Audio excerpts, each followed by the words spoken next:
तो ये phasor diagram से पहले एक ब्रीफ इंट्रोडक्शन अगर हम लें कि क्या ये एसएचएम में पढ़ना है, तो सबसे पहले पीरियोडिक मोशन के बारे में पढ़ना होता है, जो अपने पाथ को रिपीट करता है रेगुलर इंटरवल के बाद जो अपने पाथ को रिपीट करे उसके मोशन को बोलते हैं कि वो पीरियोडिक मोशन कर रहा है। जैसे अर्थ का रिवॉल्यूशन अराउंड सन, अर्थ जब रिवॉल्व करती है अराउंड सन तो वो पीरियोडिक मोशन है, क्योंकि वो हर एक 365 डेज एंड 6 आवर के बाद अपने पाथ को रिपीट करना स्टार्ट कर देता है। 1 कंप्लीट रिवॉल्यूशन हो जाता है उसका इतने टाइम के बाद। अगर पाथ तो रिपीट करे लेकिन टाइम सेम नहीं है, अलग अलग टाइम में रिपीट करे, मतलब पहला चक्कर अलग समय में लगा है, 2 घंटे में मान लीजिए किसी ने एक रिवॉल्यूशन कंप्लीट किया और दूसरा 3 घंटे में किया, तो वो पाथ तो रिपीट किया लेकिन फिर भी उसको पीरियोडिक मोशन नहीं बोलेंगे। ठीक है, पाथ भी रिपीट करना चाहिए और रेगुलर इंटरवल के बाद रिपीट करना चाहिए, राइट। फिर पीरियोडिक के बाद सेकेंड नंबर में आता है ओसिलेशन। किसको बोलते थे हम लोग? ओसिलेशन। तो जो टू एंड फ्रो मतलब फ्रॉम से ये वर्ड लिया गया है, मतलब एक टू एंड फ्रो मतलब किसी मीन पोजीशन के एक साइड और दूसरे साइड में उसका मोशन हो। कंप्लीट ऐसे सर्कल नहीं हो, जैसे यहाँ से स्टार्ट करके ऐसे घूम के फिर ऐसे से जा रहे हैं तो ये टू एंड फ्रो नहीं काउंट होगा। टू एंड फ्रो होना चाहिए। अगर ये मीन पोजीशन है तो इस मीन पोजीशन के इधर आए, एक साइड में आए मीन पोजीशन के, और इसी मीन पोजीशन के दूसरे साइड में गए। ठीक, यानी यहाँ से इधर जाना है, फिर मीन पे आना है, फिर दूसरे एक्सट्रीम पे जाना है, फिर मीन पे आना है, ऐसे। तो हम बोलेंगे कि ये ब्लैक वाले मार्कर के मीन पॉइंट अगर माने ब्लैक वाले को, तो उसके टू एंड फ्रो ये मूव कर रहा है, तो इसको एसएचएम बोलेंगे। अब एसएचएम हमेशा स्ट्रेट लाइन ही जरूरी नहीं है, वो कर्व में भी हो सकता है। जैसे सिंपल पेंडुलम को देखें तो ये इस तरह से ओसिलेट कर रहा है, तो इसमें भी बीच वाला पोजीशन एक मीन पोजीशन है और एक बार उसके राइट में जा रहा है फिर उसके लेफ्ट में जा रहा है, तो ये भी क्या हो गया, एक ओसिलेशन हो गया। लेकिन अगर ये इधर जाके ऐसे घूम के इधर ऐसे आ गया, वापस ऐसे से आ रहा है, तो ये ओसिलेशन नहीं है। अच्छा, ये एकदम बहुत ऊपर गया, एकदम समझिए ऊपर चला गया और पूरा कंप्लीट नहीं किया, ऐसे घूम के आ गया, तो ये भी ओसिलेशन कहलाएगा। पूरा ऊपर तक गया, इधर ऊपर तक वापस आ गया, ऐसे। ठीक है, तो ओसिलेशन में क्या हो रहा है कि कहीं पे जाके रुक रहा है, एक इंस्टेंट के लिए पार्टिकल रुक रहा है कहीं पे जाके, इधर जाके ऐसे रुक गया, तब तो ऐसे लौट के वापस आया। अगर उसकी वेलोसिटी 0 नहीं होती तो ये आगे जाके कंटिन्यू कर लेता। तो ओसिलेशन का क्या पहचान है कि किसी इंस्टेंट पे वो जरूर भी उसका 0 होता है, उसका स्पीड एक्सट्रीम पॉइंट पे जाके क्या हो जाता है, 0।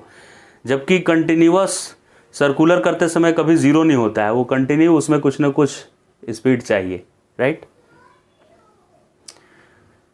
तो ओसिलेशन हम समझ गए कि कहीं ना कहीं जाके रुकना पड़ेगा उसको, फिर इधर से वापस लौट के आना पड़ेगा उस रास्ते से, तो ये ओसिलेशन हो गया। तो पीरियोडिक मतलब टाइम, फिक्स टाइम के बाद पाथ को रिपीट करना।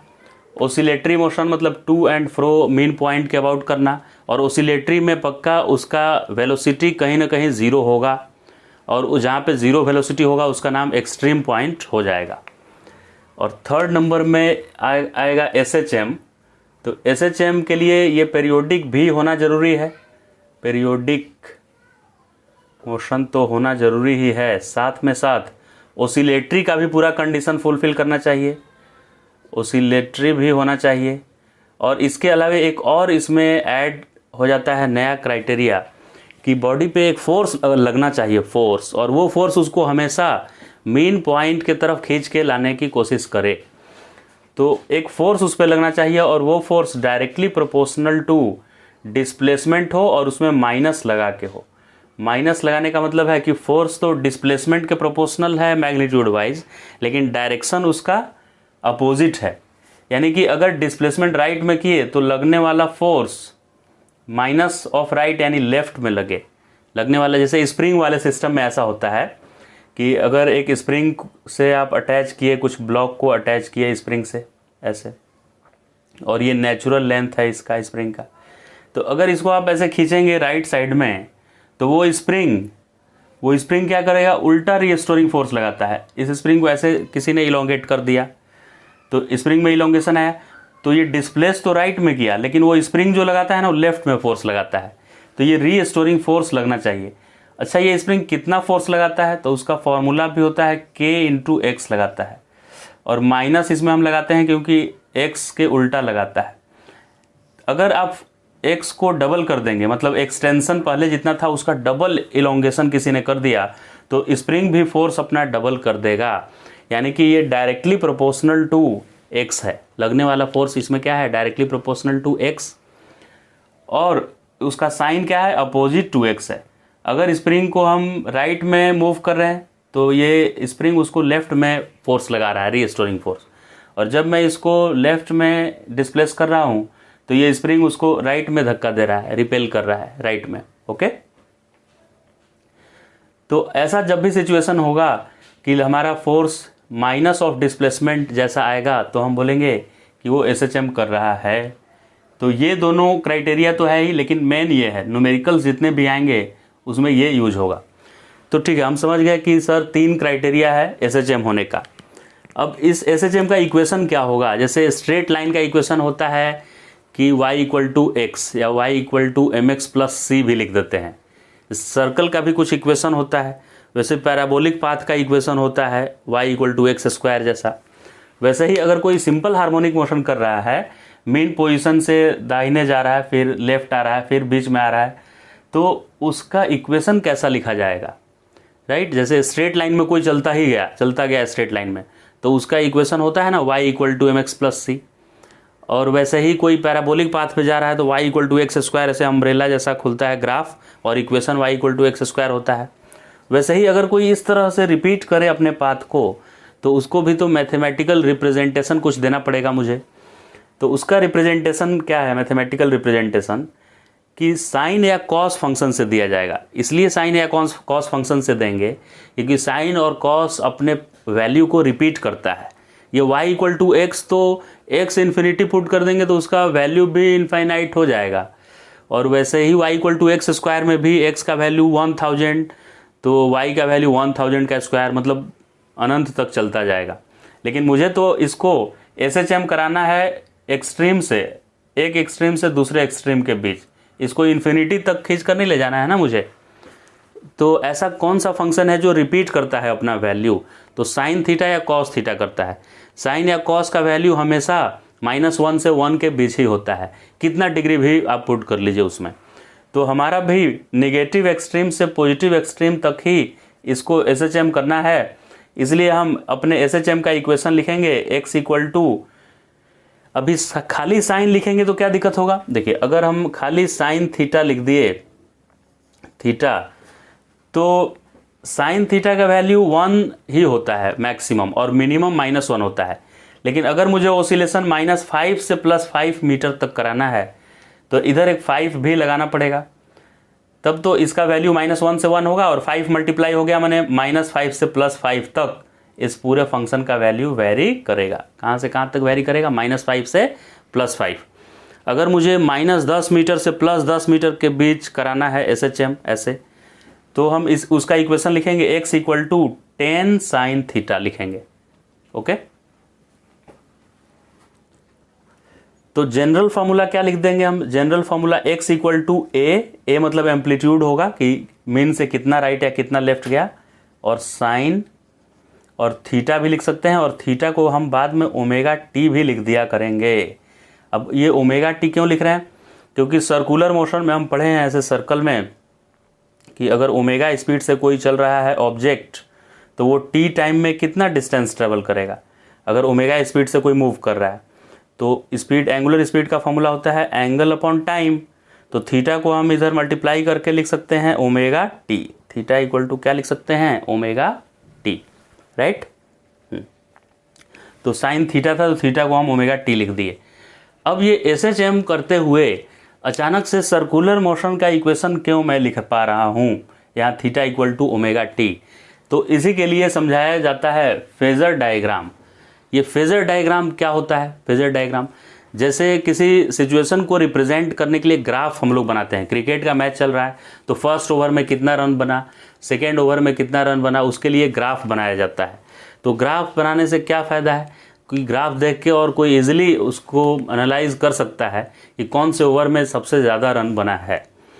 तो वैसे ही ये जो SHM हमारा हो रहा है, SHM, इसको रिप्रेजेंट करने का एक तो ये तरीका है कि आप मैथमेटिकल इक्वेशन लिख दें, लेकिन मैथमेटिकल इक्वेशन देखने से काफ़ी लेंदी दिखता है और ज़्यादा इंटरेस्ट नहीं आता है स्टूडेंट्स को, इसलिए उसको ग्राफ में भी रिप्रेजेंट किया गया है कि हम SHM करते हुए पार्टिकल का मैथमेटिकली भी रिप्रेजेंट कर सकते हैं और उसको ग्राफ के जरिए भी दिखा सकते हैं।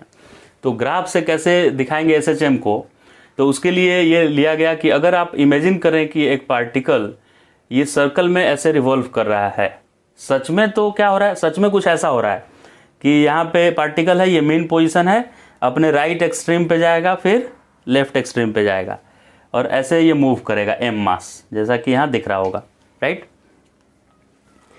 लेकिन मैं इसके इक्विवेलेंट एक ऐसा डायग्राम बनाया जिसमें मैं इमेजिन किया कि वो पार्टिकल एक सर्कल में मूव कर रहा है ऐसे, और उस सर्कल का अगर मैं रेडियस ले लूँ, जितना एम्पलीट्यूड है, इसका एम्पलीट्यूड अगर 5 है तो हम 5 रेडियस लेंगे, अगर एम्पलीट्यूड 10 है तो 10 लेंगे, a एम्पलीट्यूड है तो a रेडियस का सर्कल बनाना है।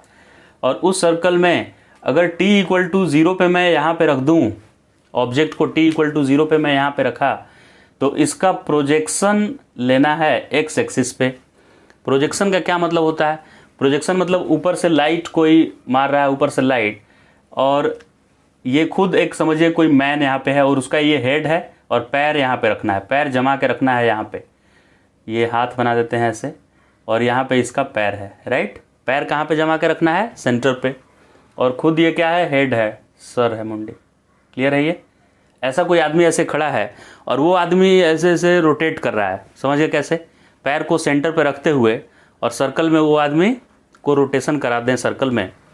तो अभी ये आदमी जब ऐसा खड़ा होगा और ऊपर से कोई लाइट मारेगा तो उसका शैडो एकदम पॉइंट जैसा बनेगा ना, पॉइंट जैसा। बताइए, अगर हम ऐसे खड़े हैं ऐसे और लाइट एकदम ऊपर से लाइट कोई रोशनी इधर से दे रहा है, तो मेरा शैडो एकदम पॉइंट जैसा बनेगा पैर के पास, राइट। लेकिन जब मैं ऐसे टेढ़ा थोड़ा सा हो जाऊंगा ऐसे और ऊपर से फिर लाइट आ रहा है, तो मेरा शैडो का कुछ लेंथ आएगा, है कि नहीं, कितना लेंथ आएगा। तो ये देखिए मैंने बनाया हुआ, अगर टेढ़ा कोई आदमी ऐसे खड़ा हो गया ऐसे, ये उसका मुंडी है आदमी का, बाल भी बना देते हैं इधर, और इसका पैर है इसका, और ऊपर से लाइट आएगा तो इसका शैडो पता है इतना लंबा बनेगा, है कि नहीं, x इतना। हाँ,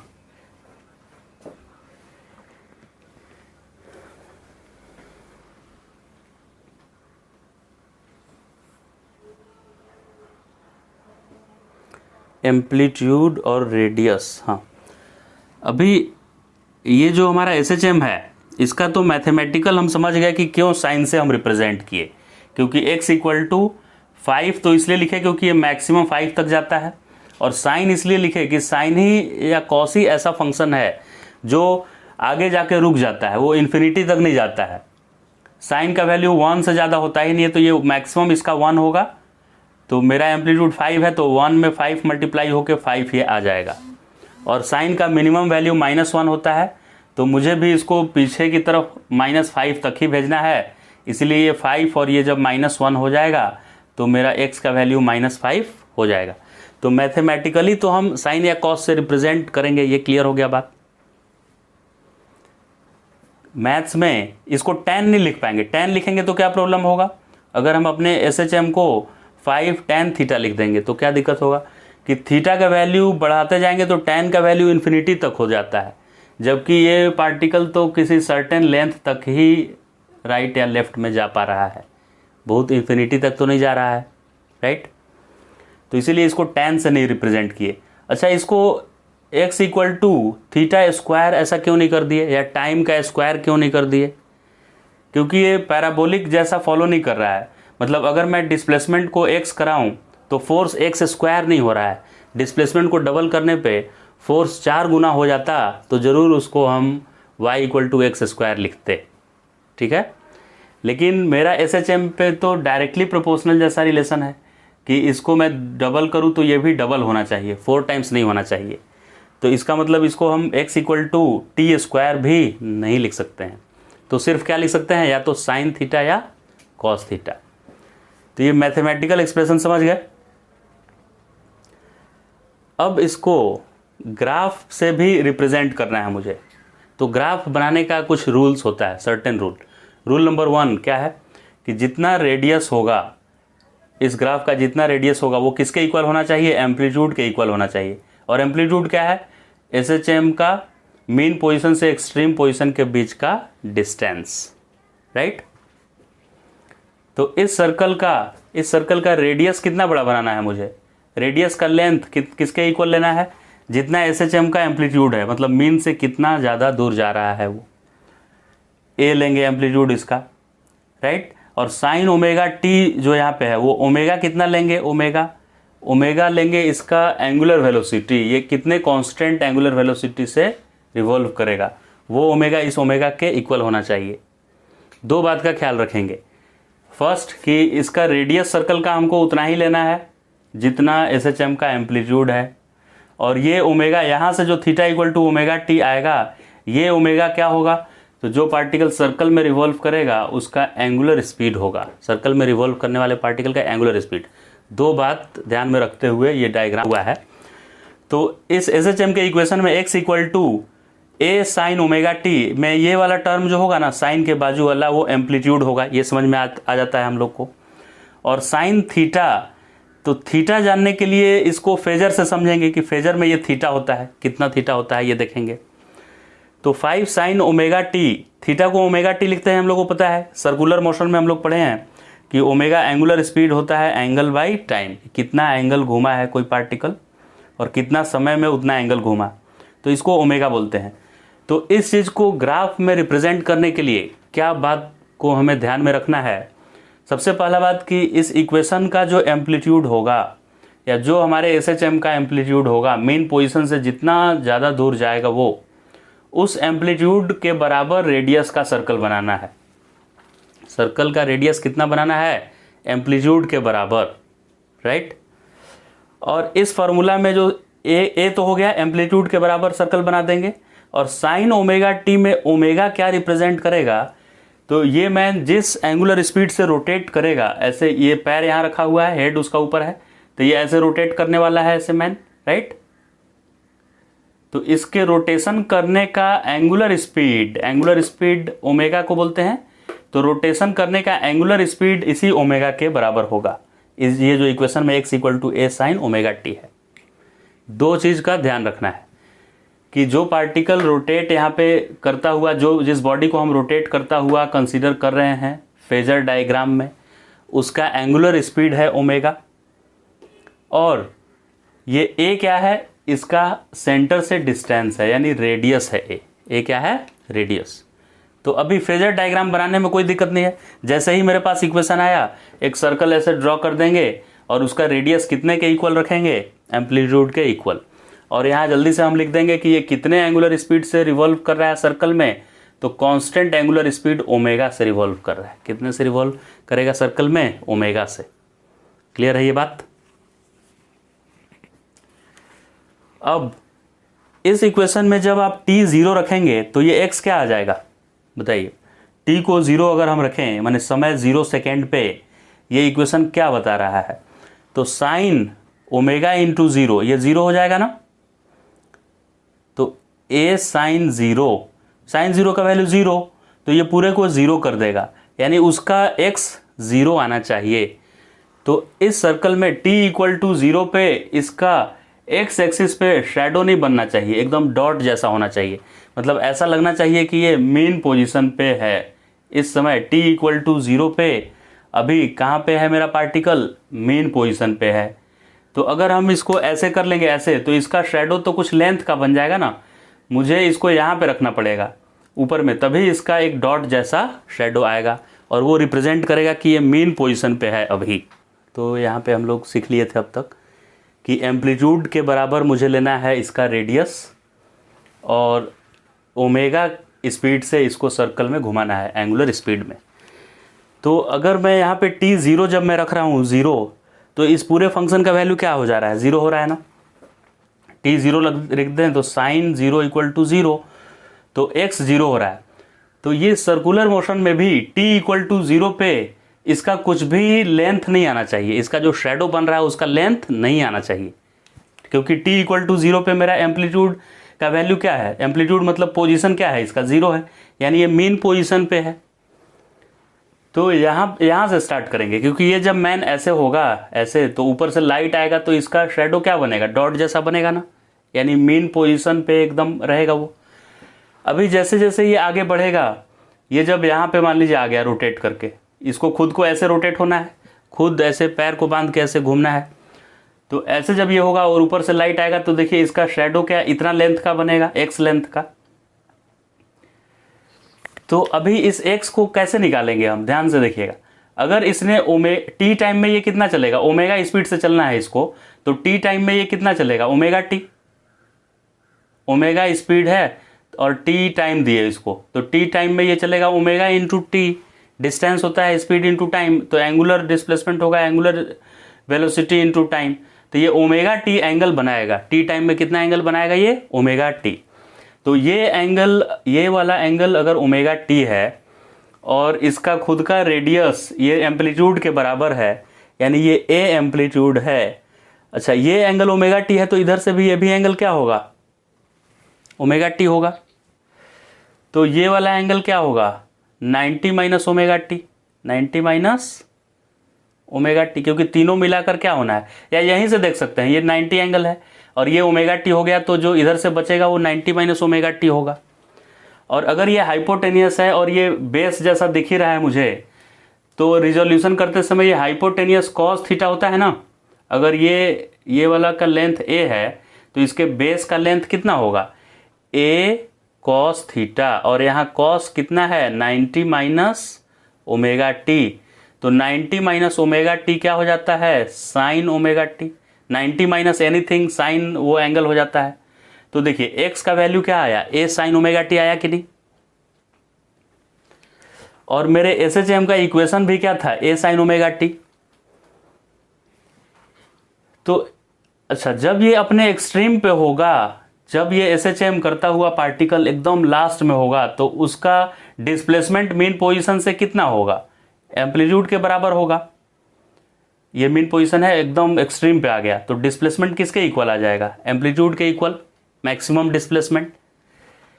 तो उस समय इस सर्कल से कैसे रिप्रेजेंट करेंगे, तो इस सर्कल का सबसे ज्यादा शेडो कब बनेगा, जब ये पूरा यहाँ तक आ जाएगा। यहाँ पे देखिए, यहाँ आएगा तो थोड़ा और लंबा बनेगा, यहाँ था तो जीरो बना था शेडो, जैसे जैसे आया क्या शेडो का लेंथ बढ़ता गया एक्स एक्सिस पे, जब यहाँ पे आएगा तो सबसे ज्यादा लंबा बनेगा ना शेडो, पूरा रेडियस के बराबर। तो इस पोजीशन पे पार्टिकल आ जाएगा। एक्सट्रीम आने का मतलब है कि सर्कल में यहाँ पे आ जाना, तो उसका एक्स प्रोजेक्शन क्या हो जाएगा, मैक्सिमम हो जाएगा, एम्पलीट्यूड के बराबर, यानी कि रेडियस के बराबर, राइट। फिर अच्छा, एक्सट्रीम आने के बाद वो लौट कर वापस आएगा ना, एक्सट्रीम आने के बाद ये वापस आएगा, तो क्या इसका डिस्प्लेसमेंट मीन पोजीशन से कम हो रहा है, पूरा एक्सट्रीम पे आ गया था, फिर लौट के आ रहा है, तो मीन पोजीशन से दूरी इसकी कम हो रही है। तो इसमें भी जब यहाँ के बाद और नीचे ये जाएगा, और नीचे जब आएगा तो इस बार इधर से लाइट देखिए, अगर थ्रो किए हम, तो ये पार्टिकल अगर यहाँ पे आया तो इस बार इसका प्रोजेक्शन और छोटा हो गया। देखिए इधर से टॉर्च मार लेंगे, ये आदमी ऐसा है तो इधर से टॉर्च मारेंगे तो प्रोजेक्शन क्या छोटा मिलेगा रेडियस से। वैसे ही और यहाँ पे आ जाएगा, और यहाँ तो नीचे से ऐसे लाइट मारेंगे तो इसका प्रोजेक्शन यानी इस पे शेडो और छोटा बनेगा ना। फिर से जब ये मीन पोजीशन पे आ जाएगा तो इसका डिस्प्लेसमेंट फ्रॉम मीन पोजीशन क्या हो जाएगा, जीरो। तो ये पार्टिकल यहाँ उस सिचुएशन को रिप्रेजेंट करने के लिए पार्टिकल को हम कहाँ ले आएंगे, यहाँ ले आएंगे, क्योंकि जब यहाँ फिर से आ जाएगा कोई पर्सन ऐसे यहाँ, तो इधर से लाइट मारने पे फिर से इसका शेडो नहीं बनेगा, यानी डॉट जैसा मेन पोजीशन पे आ जाएगा, राइट। फिर जब ये आगे बढ़ेगा तो उल्टे डायरेक्शन में शेडो बनने लगेगा ना, उल्टे डायरेक्शन में शेडो का लेंथ बढ़ने लगेगा ना, ये जब आगे जाएगा तो इसमें भी तो वही हो रहा है कि ये अब मेन पोजीशन से लेफ्ट में जा रहा है तो उल्टे डायरेक्शन में डिस्प्लेसमेंट बढ़ रहा है, और बढ़ते बढ़ते ये कहाँ तक होगा, माइनस एम्पलीट्यूड तक। तो ये भी शेडो बढ़ते बढ़ते कहाँ तक जाएगा, माइनस रेडियस तक। कहाँ तक बढ़ते बढ़ते जाएगा, माइनस रेडियस तक। इसका मतलब भी एम्पलीट्यूड तक, एम्पलीट्यूड ही रेडियस के बराबर है। इसका मतलब ये हुआ कि हम अपने SHM को इस तरह से रिप्रेजेंट कर सकते हैं। किसी एक बॉडी को हम रेडियस मान लेंगे और उसको रोटेट करा देंगे सर्कल में, तो उसका जो परछाई यानी शैडो जो बनने वाला है एक्स एक्सिस पे, उसका भी वही हो रहा है जो यहाँ पे डिस्प्लेसमेंट का हो रहा है मेन पोजीशन से। मेन पोजीशन से बढ़ते बढ़ते एम्पलीट्यूड तक हो रहा है, फिर घटते घटते जीरो हो जा रहा है डिस्प्लेसमेंट फ्रॉम मेन पोजीशन, फिर मेन पोजीशन से उल्टे डायरेक्शन में बढ़ते बढ़ते एम्पलीट्यूड तक जा रहा है और फिर घटते घटते मेन पे आ जा रहा है। तो सर्कल में भी तो यही हो रहा है कि इसका शैडो जीरो से बढ़ते बढ़ते रेडियस के बराबर हो रहा है, फिर जब इधर आ रहा है तो इसका शैडो जो बन रहा था वो घटते घटते फिर से जीरो पे चला जा रहा है, फिर जब इधर जा रहा है तो फिर से बढ़ रहा, उल्टे डायरेक्शन में बढ़ते बढ़ते रेडियस के बराबर हो रहा है, और फिर जब ये लास्ट अपना 1/4 पूरा कर रहा है तो फिर से शैडो घटते घटते उसका, और जब यहाँ आ रहा है तो फिर से शैडो जीरो पे आ जा रहा है, यानी मेन पोजीशन पे आ जा रहा है, राइट। तो हम यस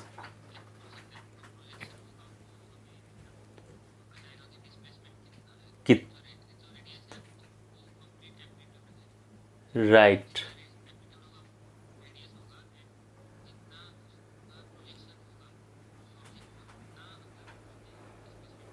हाँ राइट, किसी भी इंस्टेंट पे जितना परछाई बनेगा उस इंस्टेंट का डिस्प्लेसमेंट मुझे देगा, ठीक है, राइट।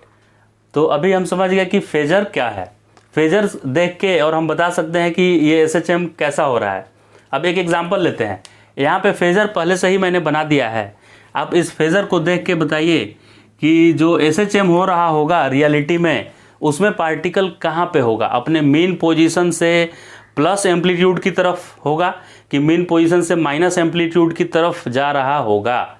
इसको देखकर, इस डायग्राम को देखकर आप गेस कीजिए कि पार्टिकल किस तरह के सिचुएशन में होगा।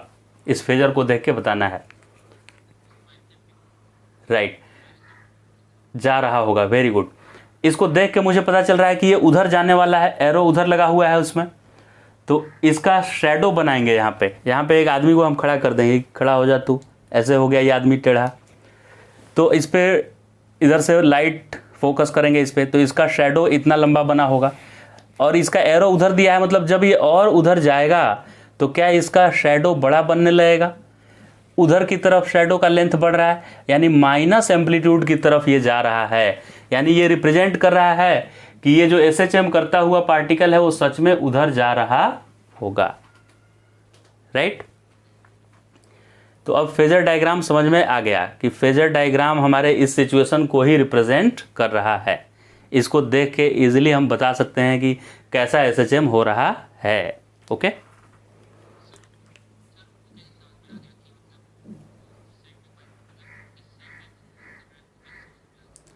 हाँ, ये गिवन होगा, ये बना के दिया, या तो ये गिवन होगा या दोनों में से एक दिया होगा। अगर ऐसा स्ट्रेट लाइन वाला दिया है तो उससे ये बनाने के लिए बोलेगा डायग्राम, और अगर सर्कल वाला दिया है तो उसमें एरो ऐसे दिया रहेगा कि ये किधर जा रहा है। अगर इधर की तरफ एरो रहता तो हम समझते कि ये इधर जा रहा है, मेन की तरफ आ रहा है, लेकिन इन जनरल ये एरो इसी सेंस में यानी क्लॉकवाइज सेंस में गिवन होगा, ठीक है। तो दो तरह का सिचुएशन है, अगर ये दिया है तो ये बनाने के लिए पूछेगा, और अगर फेजर डायग्राम दिया हुआ है तो आपको सिचुएशन पूछेगा, दोनों पूछ सकता है। अब एक न्यूमेरिकल इससे करते हैं। इस बार मैं देखिए बनाया हूँ यहाँ रियल सिचुएशन SHM का, और इससे आपसे क्वेश्चन पूछा हूँ कि इसका फेजर बनाइए। तो ये रियल सिचुएशन क्या है कि मेन पोजीशन से -a/2 डिस्टेंस पे पार्टिकल है। पार्टिकल कहाँ पे है, ये पार्टिकल क्या करने वाला है, ये ऐसे करने वाला है बस, ठीक। मेन पोजीशन के राइट लेफ्ट SHM करने वाला है, और जिस इंस्टेंट का ये बात कर रहा है, जिस इंस्टेंट पे इसने दिया है, तो उस इंस्टेंट पे ये पार्टिकल मेन पोजीशन से लेफ्ट की तरफ -a/2 पे है, और यहाँ से वो इधर मेन की तरफ नहीं आ रहा है, मेन से दूर जा रहा है, मेन से अवे जा रहा है, एक्सट्रीम की तरफ जा रहा है।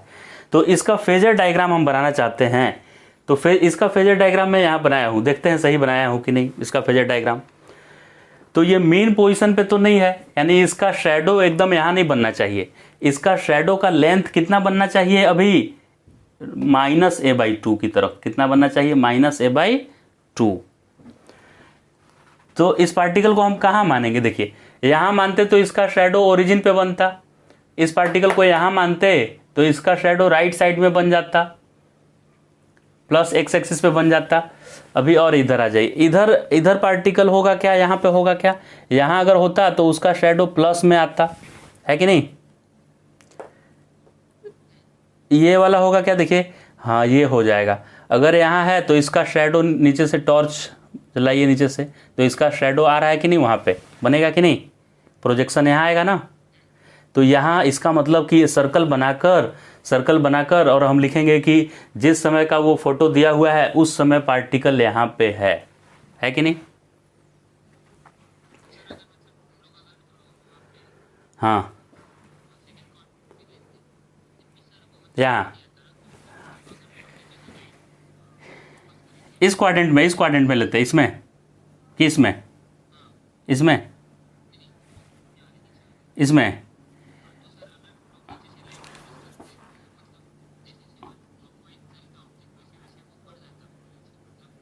बढ़ता नहीं, कम होता। देखिए ऐसे है तो कुछ देर के बाद ये ऐसे होने वाला है तो कम होने लगता ना, जबकि ये क्या बोल रहा है कि निगेटिव में बढ़ रहा है, हो नहीं रहा है, इसलिए यहाँ रिप्रेजेंट नहीं कर सकते हैं, गलत आ जाता।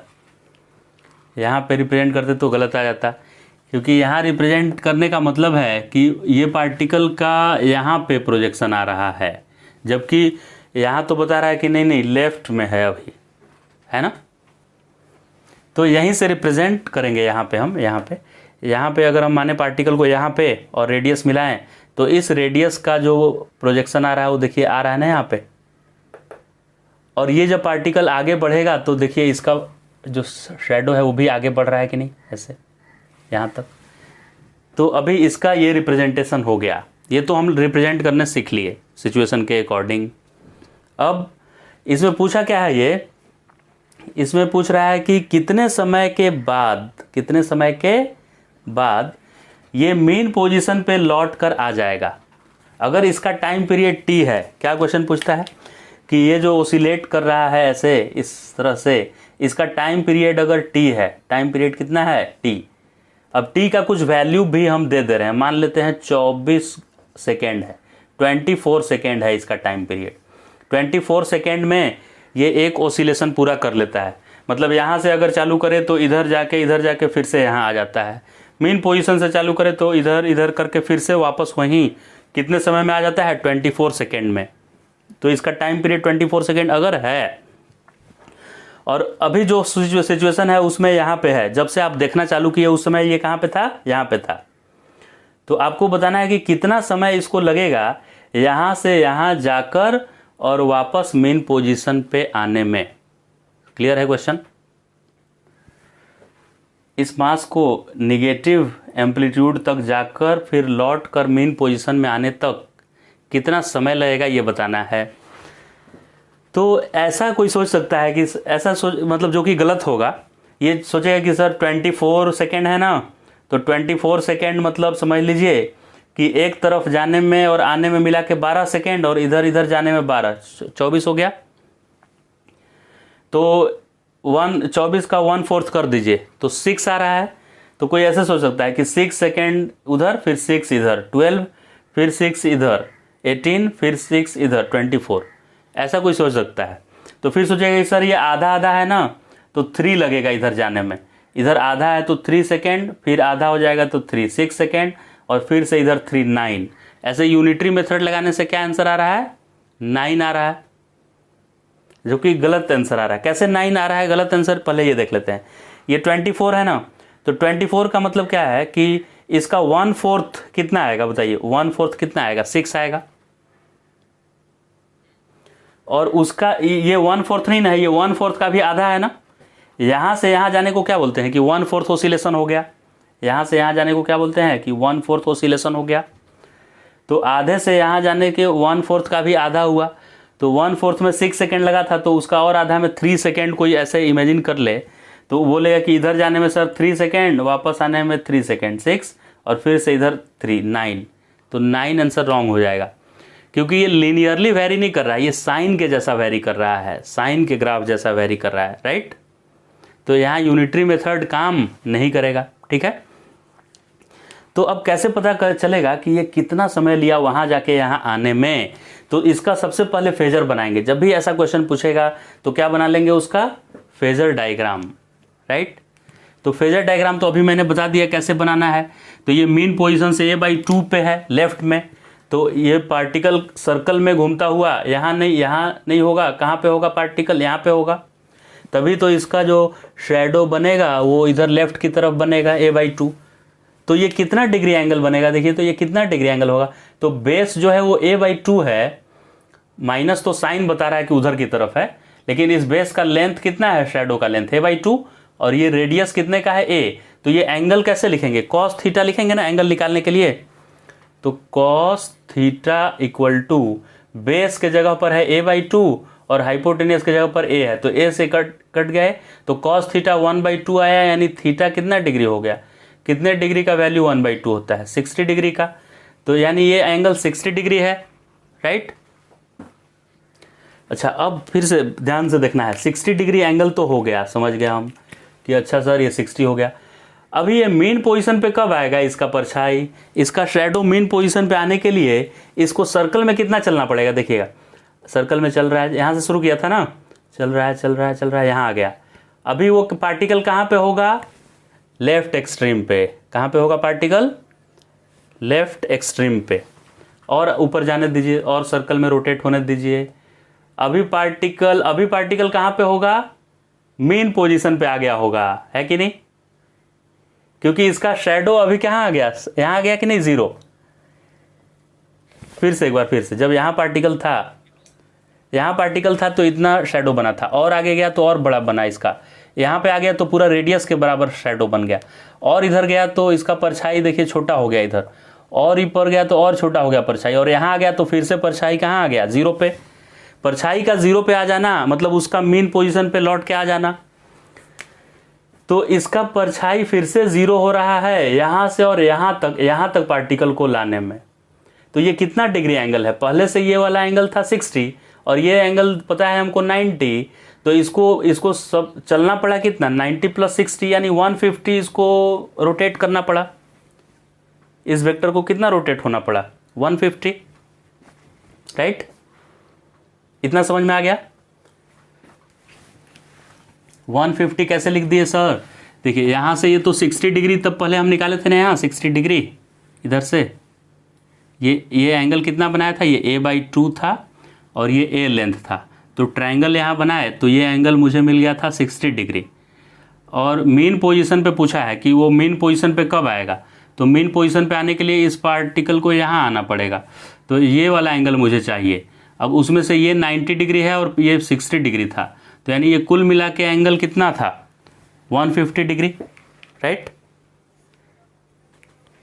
क्लियर है ये 150। हाँ, तो अभी हमको ये 150 जो है ना, ये पता चल गया कि अच्छा इसको 150 रोटेट करना है सर। तो हम लोग सर्कुलर मोशन में पढ़े थे, theta equal to omega T होता है ना, theta equal to omega T, यानी displacement equal to speed into time. तो थीटा 150 है और ये तो डिग्री में है, इसलिए रेडियन में बदलने के लिए इसको π/180 से मल्टीप्लाई कर दिए। और ओमेगा का वैल्यू क्या होता है, 2π/t।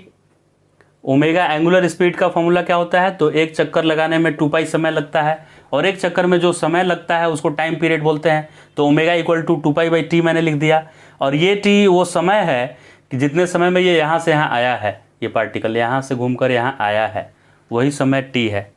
तो अब ये पाई से पाई कैंसिल और इसको 180 से किया तो ये 5/6 आ गया यहाँ।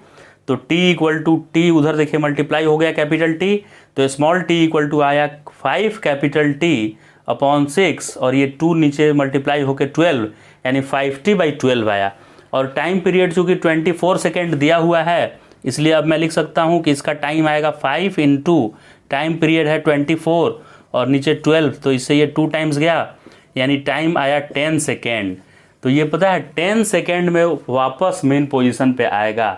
यहाँ से उधर जाके और वापस मेन पोजीशन पे आने में उसको कितना समय लग जाएगा? 10 सेकेंड। पूरा कहानी क्लियर है? कैसे पता करते हैं कि कितना समय में कहाँ जाएगा? इस टाइप का क्वेश्चन बहुत सारे आपको मिलेंगे। हाँ, तो अभी हमको ये 150 जो है ना, ये पता चल गया कि अच्छा इसको 150 रोटेट करना है सर। तो हम लोग सर्कुलर मोशन में पढ़े थे theta equal to omega T होता है ना, theta equal to omega T, यानी displacement equal to speed into time. तो थीटा 150 है और ये तो डिग्री में है, इसलिए रेडियन में बदलने के लिए इसको पाई बाई 180 से मल्टीप्लाई कर दिए। और ओमेगा का वैल्यू क्या होता है? 2 pi by T. Omega angular speed का फॉर्मूला क्या होता है? तो एक चक्कर लगाने में 2 पाई समय लगता है और एक चक्कर में जो समय लगता है उसको टाइम पीरियड बोलते हैं। तो omega equal to 2 pi by t मैंने लिख दिया। और ये टी वो समय है कि जितने समय में ये यहाँ से यहाँ आया है, ये पार्टिकल यहाँ से घूमकर यहाँ आया है, वही समय टी है।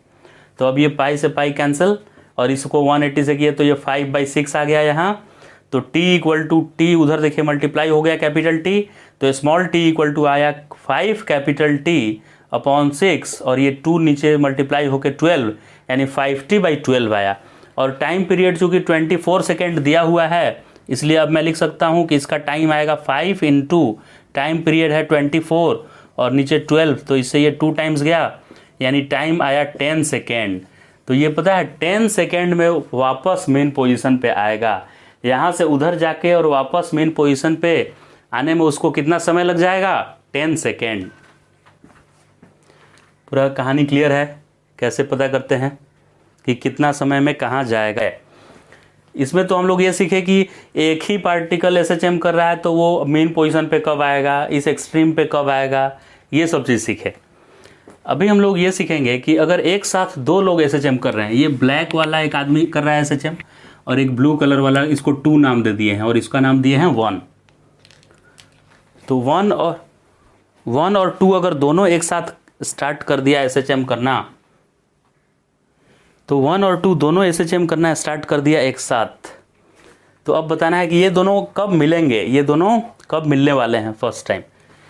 तो अभी ध्यान से देखिए, ये ब्लैक वाला यहाँ है और ब्लू वाला यहाँ है, ये जा रहा है उधर और ये जा रहा है इधर, ये मेन पोजीशन पे है। ब्लू वाला कहाँ पे है? मेन पोजीशन पे। और ये ब्लैक वाला कहाँ पे है? -√3a/2 पे है। नहीं, राइट साइड में है तो प्लस लिखेंगे, राइट साइड में है तो क्या लिखेंगे? प्लस। ये राइट साइड की तरफ जा रहा है ना, राइट, तो प्लस, ठीक है।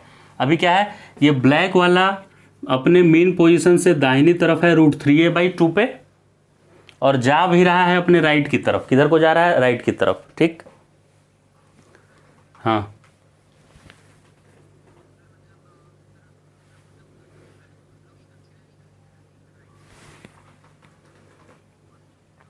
हाँ, अगर उसमें एरो दिया हुआ है यानी उधर ही जा रहा है। ये क्वेश्चन में दिया रहेगा कि ये किधर जा रहा है, ठीक है। तो क्वेश्चन में क्या क्या मेंशन रहेगा कि ये ब्लैक कलर वाला में एरो दिया रहेगा और ये राइट साइड में जा रहा है और अभी कहाँ पे है? जिस समय से हम देखना स्टार्ट किए, ये ओरिजिन से यानी मेन पोजीशन से √3a/2 डिस्टेंस पे है और अपने एक्सट्रीम की तरफ जा रहा है। वैसे ही ये ब्लू कलर वाला अपने मेन पोजीशन पे है, मेन पोजीशन से इधर लेफ्ट की तरफ -a की तरफ आने की कोशिश कर रहा है। ये किधर की तरफ ही आ रहा है? -a की तरफ। तो ये पूछ रहा है कि पहली बार दोनों कब मिलेंगे, ये दोनों पहली बार कब मिलेंगे? तो देखिए, ये इधर जाएगा, तब तक ये इधर जाएगा, है कि नहीं। फिर ये इधर से लौट के आएगा तो ये भी पीछे मुड़ जाएगा ऐसे और ये भी लौटने लगेगा। तो लौटते लौटते हो सकता है कि बीच में मिले या हो सकता है इधर मिले, कहीं मिलेगा इन लोग। तो वही बताना है कि कितना टाइम लगेगा इन लोग को मिलने में, कितने समय में ये मिलेंगे। इसका टाइम पीरियड 12 सेकेंड में है, मतलब ये अपना एक चक्कर 12 सेकेंड में पूरा करता है, एक चक्कर, और ये भी अपना एक ओसिलेशन कितने सेकेंड में पूरा करता है? 12 सेकेंड में। दोनों का टाइम पीरियड 12 सेकेंड में है और दोनों इस सिचुएशन में हैं, ये इधर जा रहा है, ये इधर। तो वापस ये कब मिलेंगे ये बताना है। स्टार्ट करने के बाद यहाँ से दोनों दौड़ना शुरू किए, ये उधर दौड़ना शुरू किया, ये इधर। फिर इसको दौड़ के उधर भागना नहीं है, उसको यहाँ से लौट के आना है और इसको भी इधर भागते नहीं जाना है, इधर से लौट के वापस आना है। तो ये जब लौट के वापस आएंगे तो कहाँ टक्कर होगा इनका, ये क्वेश्चन है। ठीक है, कितने समय पे टक्कर होगा ये पूछ रहा है कि कितने समय पे ये दोनों मिलने वाले हैं। तो कैसे सॉल्व करेंगे, तो ऐसे देखने से तो अंदाजा नहीं लगा पाएंगे, तो इसका फेजर बनाएंगे। फेजर कैसे बनाना है, ध्यान से देखिएगा। जितना एम्पलीट्यूड उतना बड़ा रेडियस का सर्कल, जितना एम्पलीट्यूड उतना बड़ा रेडियस का, इधर भी ए है इधर भी ए, तो सेंटर से इधर भी ए और इधर भी ए मैं बना दिया। ए रेडियस का सर्कल बनाया ना मैं, और जहां ओरिजिन था वहां सेंटर रख दिया। तो ये ब्लैक वाले जो था, ब्लैक वाला पार्टिकल, उसका शैडो का लंबाई कितना है, √3a/2। तो ब्लैक वाला सर्कल पे कहाँ होना चाहिए, तो सर्कल में यहाँ होना चाहिए क्या, नहीं, यहाँ होगा तब तो उसका 0 पे कंसीडर करेंगे उसको। तो ब्लैक वाला क्या यहाँ होना चाहिए ना, ऐसे तभी, हाँ। और इसका वैल्यू क्या ले लेंगे हम कि यहाँ पे ये है √3a/2 लंबा इसका परछाई बना है। और ये चूंकि आगे बढ़ रहा है तो ये इस डायरेक्शन में चल रहा होगा ये ऐसे, ठीक है, ताकि परछाई इसका आगे की तरफ बढ़े। सिचुएशन समझ में आ गया ये। अब दूसरे का बनाते हैं। दूसरा पार्टिकल कहाँ पे होगा अभी, तो दूसरा मेन पोजीशन पे है। तो मेन पोजीशन के लिए यहाँ भी हम मान सकते हैं, यहाँ भी मान सकते हैं दूसरे नंबर को। लेकिन यहाँ मानेंगे तो क्या दिक्कत होगा, यहाँ मानेंगे तो वो आगे बढ़ेगा तो उसका एक्स की तरफ जाने लगेगा, जबकि ये माइनस की तरफ जा रहा है। किधर को जा रहा है, ये माइनस एम्पलीट्यूड की तरफ जा रहा है। तो इसीलिए मैं इस 2 नंबर को यहाँ नहीं माना, यहाँ माना। यहाँ ये रहेगा तभी तो आगे देखिए क्लॉकवाइज आगे चलने पे इसका शैडो माइनस की तरफ बढ़ेगा, है कि नहीं। तो इसीलिए इसको हम नीचे y' की तरफ यहाँ पे नीचे माने। अब समझ गए। अब ये 2 इधर से आगे बढ़ रहा है और 1 इधर से आगे बढ़ रहा है, ठीक है। अब 2 को नीचे क्यों मैं लिया, अगर मैं 2 को यहाँ बनाता, अगर मैं 2 को यहाँ बनाता तो क्लॉकवाइज मुझे मूव कराना है। कैसे मूव कराना है मुझे, क्लॉकवाइज सेंस में। तो इसका शैडो ये आगे जब बढ़ता 2 क्लॉकवाइज तो शैडो दाहिनी तरफ आने लगता, जबकि मुझे इसका शैडो किधर बढ़ाना है, लेफ्ट की तरफ बढ़ाना है। यानी ये अपने माइनस एक्सट्रीम की तरफ इसका शैडो जाने वाला है, जबकि यहां से आगे बढ़ने का मतलब होगा कि इसका शैडो राइट एक्सट्रीम की तरफ जाने लगेगा। राइट की तरफ तो 1 जा रहा है, राइट की तरफ कौन जा रहा है, 1। तो नीचे यहां लेके देखते हैं, यहां से भी तो शैडो 0 बना है कि नहीं, यहां भी परछाई 0, यहां रहता है तो भी 0 बनता है, यहां रहता है तो भी। तो यहां भी यहां चेक करते हैं, यहां रहने पे सही आएगा, क्योंकि यहां से इसको जब हम क्लॉकवाइज घुमाएंगे तो इसका जो बनेगा है परछाई, वो देखिए लेफ्ट उसका बढ़ेगा ना लेफ्ट। इसीलिए यहां से चालू किए 2 को, ठीक है। अब दोनों का एंगुलर स्पीड सेम है, राइट। तो देखिए जब 2 नंबर पार्टिकल, आप यहां पे देखिएगा ध्यान से, 2 नंबर पार्टिकल यहां पे आएगा, यहां पे 1/4 का इसको बोलेंगे, 1/4 बोलेंगे ना, 1/4। तो 2 नंबर पार्टिकल जब 1/4 ट्रेवल करेगा तो ये 1 नंबर पार्टिकल, अच्छा पहले ये चेक कर लेते कि 1/4 कितना डिग्री बनाया है। तो ये 30 डिग्री तो आसानी से आप निकाल लेंगे, क्योंकि ये √3a/2 है और ये वाला a है। तो cos थीटा का फॉर्मूला जब लिखेंगे यहाँ, cos theta equal to √3a/2 base और अपन हाइपोटेनियस a से कट गया √3/2, तो थीटा कितना है, 30 डिग्री। यानी ये तो पता चल गया कि 30 डिग्री बनाया। तो जब ये 2 नंबर 90 डिग्री मूव करेगा तो ये भी 90 डिग्री मूव करेगा उतना समय में, क्योंकि दोनों का एंगुलर वाला तो सेम है ना, ओमेगा। तो ये 90 मतलब इधर से 30, तो इधर से और 60 चला जाएगा। तो ये 1 नंबर पार्टिकल कहीं यहाँ पे होगा और 2 नंबर अभी यहाँ पे होगा। देखिए 2 नंबर को मैं 90 घुमाया, मतलब यहाँ से यहाँ ले आया, उस समय 1 नंबर कितना घूमेगा, इधर से 30 और इधर से 60 घूमना पड़ेगा, तब ना 90 घूमेगा। तो यहाँ पे आ जाएगा। अब नेक्स्ट देखिएगा, ये जब इधर से 30 इधर से 60 मूव कर गया तो इधर से रिमेनिंग कितना है, 30 है इसका 1 नंबर का। तो अभी ध्यान से देखिएगा, ये जब 30 घूमा तो ये भी 30 घूम जाएगा। तो अभी यहाँ पे दोनों हैं। अब जैसे ही ये आगे बढ़ेगा इसके सामने आ जाएगा कि नहीं। अब 1 नंबर जैसे ही यहाँ पे आएगा, ये 2 नंबर यहाँ पे, यहाँ से घूम के वहाँ चला गया है 2 नंबर, तो ये सामने सामने आ जाएंगे एक दूसरे के, तो दोनों का परछाई मिल जाएगा एक जगह, राइट। लेकिन उस वक्त होगा ये कि ये जो 2 नंबर होगा ना उसका परछाई उधर जा रहा होगा, ये ऐसे जा रहा है ना, तो 2 नंबर का परछाई छोटा हो रहा होगा और 1 नंबर का जो शैडो बना है वो थोड़ा बड़ा हो रहा होगा, लेकिन इस जगह दोनों मिल गए होंगे।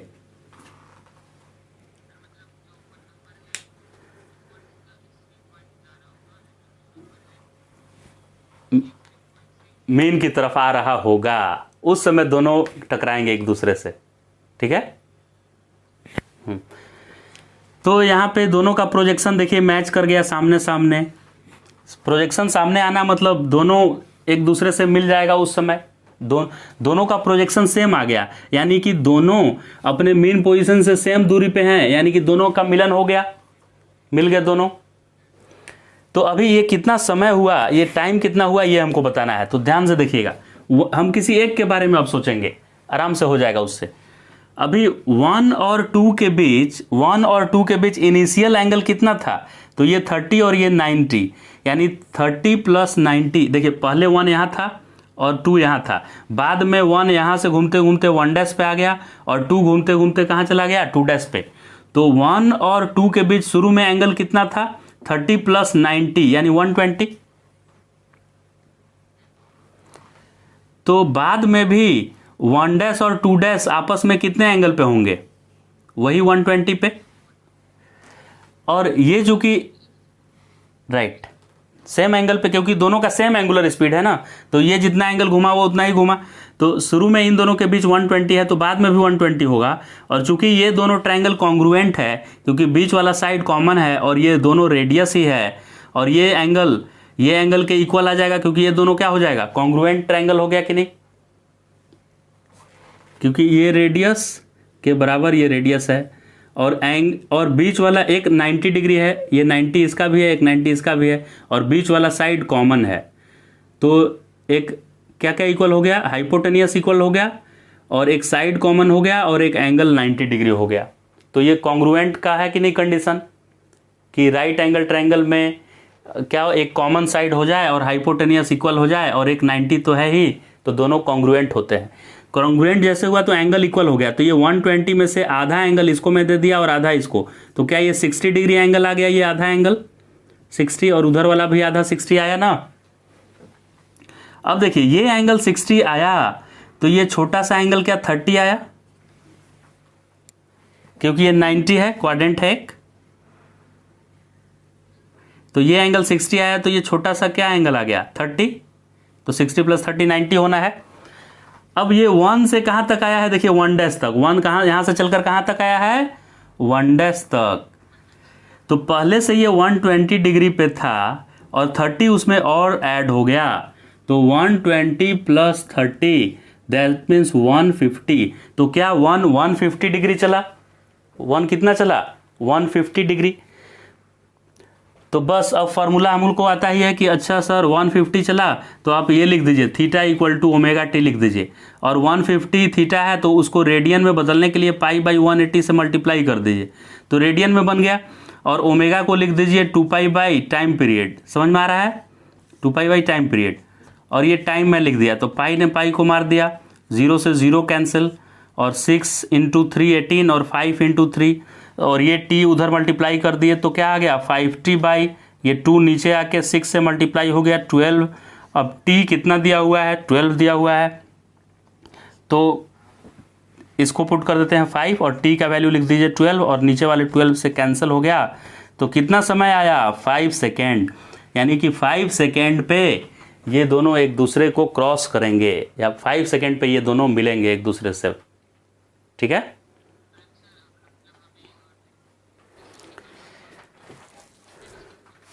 हाँ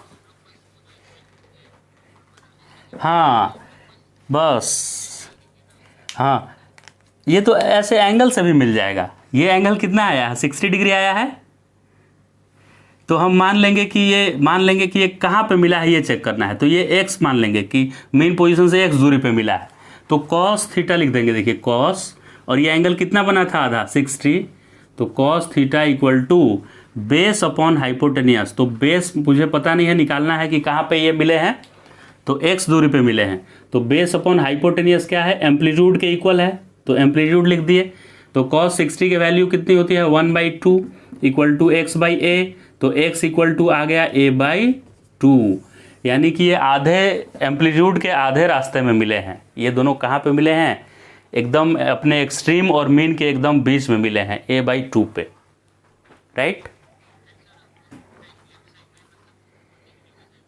हाँ, उसका साइन के साथ लिखेंगे। ये तो सिर्फ मैग्नीट्यूड मिला a/2, और किधर को मिले हैं ये तो हम पहले ही से देख रहे हैं कि ये लेफ्ट साइड में मिला है, तो इसका पोजीशन -a/2 है और डिस्टेंस a/2 है, यानी लेफ्ट साइड में a/2 डिस्टेंस पे ये दोनों मिले हैं एक दूसरे से। तो इस तरह से आप कोई भी क्वेश्चन कर सकते हैं SHM का, कि पार्टिकल अपने मेन पोजीशन पे कब क्रॉस करेगा, या दो एक साथ ऑब्जेक्ट SHM कर रहा है तो उन दोनों में वो दोनों एक दूसरे को कब क्रॉस करेंगे, या कितने पोजीशन पे एक दूसरे को क्रॉस करेंगे, ये दोनों ही निकाल सकते हैं। ठीक, इस वीडियो को यहीं पे ख़त्म करते हैं। अगर वीडियो समझ में आया हो तो अपने फ्रेंड्स को शेयर कर दें, लाइक और कमेंट करें कि किस टाइप का वीडियो आप देखना चाहते हैं, कौन से टॉपिक में डाउट है, वो टॉपिक का नाम लिखकर कमेंट बॉक्स में सेंड करें, मैं उस पर वीडियो बनाऊंगा।